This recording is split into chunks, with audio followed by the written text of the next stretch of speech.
ಇನ್ನು ಕೊಲೆ ಕೇಸ್ನಲ್ಲಿ ಜೈಲು ಸೇರಿ ನಂತರ ಬೇಲಿನ ಮೇಲೆ ಹೊರಗೆ ಬಂದಿರುವಂತಹ ದರ್ಶನ್ ಮೈಸೂರಿನ ಫಾರ್ಮ್ ಹೌಸ್ನಲ್ಲಿದ್ದಾರೆ. ಇವತ್ತು ಮೈಸೂರಿನ ಕಾಮಾಕ್ಷಿ ಆಸ್ಪತ್ರೆಗೆ ಹೋದ್ರು, ಆರೋಗ್ಯ ತಪಾಸಣೆ ಮಾಡಿಸಿದ್ರು. ಬೆನ್ನು ನೋವಿಗೆ ಸಂಬಂಧಪಟ್ಟಂತೆ ವೈದ್ಯರು ಆರೋಗ್ಯ ತಪಾಸಣೆಯನ್ನು ನಡೆಸಿದ್ದಾರೆ. ದರ್ಶನ್ ಆಸ್ಪತ್ರೆಗೆ ಭೇಟಿ ವೇಳೆ ನಟ ಧನ್ವೀರ್ ಸಾಥ್ ಕೊಟ್ಟಿದ್ದಾರೆ. ಈ ಮಧ್ಯೆ ದರ್ಶನ್ ಜೊತೆ ನಾನು ಸಿನಿಮಾ ಮಾಡಿಯೇ ಮಾಡ್ತೀನಿ ಅಂತ ನಿರ್ದೇಶಕ ಜೋಗಿ ಪ್ರೇಮ್ ಹೇಳಿಕೆ ಕೊಟ್ಟಿದ್ದಾರೆ. ದರ್ಶನ್ ಆರಾಮಾಗಿದ್ದಿದ್ರೆ ಈಗಲೇ ಕರೀತಾ ಇದ್ದೆ. ದರ್ಶನ್ ಸದ್ಯ ಬೆನ್ನು ನೋವಿಗೆ ಚಿಕಿತ್ಸೆ ತಗೋತಾ ಇದ್ದಾರೆ. ಅವರು ನಮ್ಮ ಕುಟುಂಬವೇ, ನಾವೆಲ್ಲ ಒಂದು ಕುಟುಂಬ. ದರ್ಶನ್ ನನ್ನ ಅಣ್ಣ ಇದ್ದಂತೆ, ಇಬ್ರು ಸಿನಿಮಾ ಮಾಡ್ತೀವಿ, ಅದರಲ್ಲೇನು ಡೌಟೇ ಬೇಡ ಅಂದಿದ್ದಾರೆ ಪ್ರೇಮ್.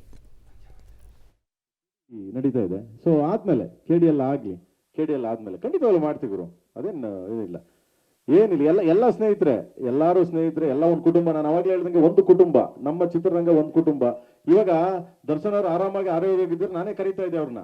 ಬಾ ಮಗನೇ ಇಲ್ಲೇ ಬಾ ಬ್ರದರ್ ಅಂದ್ಬಿಟ್ಟು ನಾನೇ ಕರಿತಿದ್ದೆ. ಫಸ್ಟ್ ಸಾಂಗ್ ರಿಲೀಸ್ ಮಾಡೋಕೆ ಅವ್ರನ್ನ ಕರಿತಿದ್ದೆ ನಾನು, ತೊಂದರೆ ಏನಿರಲಿಲ್ಲ. ಬಟ್ ಸ್ವಲ್ಪ ಹೆಲ್ತ್ ಸ್ವಲ್ಪ ಇದಿರೋದ್ರಿಂದ, ಬೆನ್ನು ಇದಿರೋದ್ರಿಂದ ಏನು ಇದಾಗಲ್ಲ. ನೆಕ್ಸ್ಟ್ ಕರಿತೀನಿ ಖಂಡಿತವಾಗ್ಲು. ಯಾಕಂದ್ರೆ ಎಲ್ಲರೂ ಅಷ್ಟೇ, ನಾನಾಗ್ಲಿ ಮೇಡಮ್ಗೆ ಎಲ್ಲರಿಗೂ, ಧ್ರುವನ್ಗಾಗ್ಲಿ ಎಲ್ಲಾ ವಿಷಯದಲ್ಲೂ ಸಪೋರ್ಟ್ ಮಾಡ್ತಾರೆ ಎಲ್ಲರೂ. ಏನು ತೊಂದರೆ ಏನಿಲ್ಲ, ತಪ್ಪೇನಿಲ್ಲ. ಓಕೆ, ಎಲ್ಲ ಕುಟುಂಬ. ನಾನು ಅವಾಗಲೇ ಹೇಳಿದ್ದೀನಿ, ಎಲ್ಲ ನಮ್ಮದು ಒಂದು ಕುಟುಂಬ. ಓಕೆ.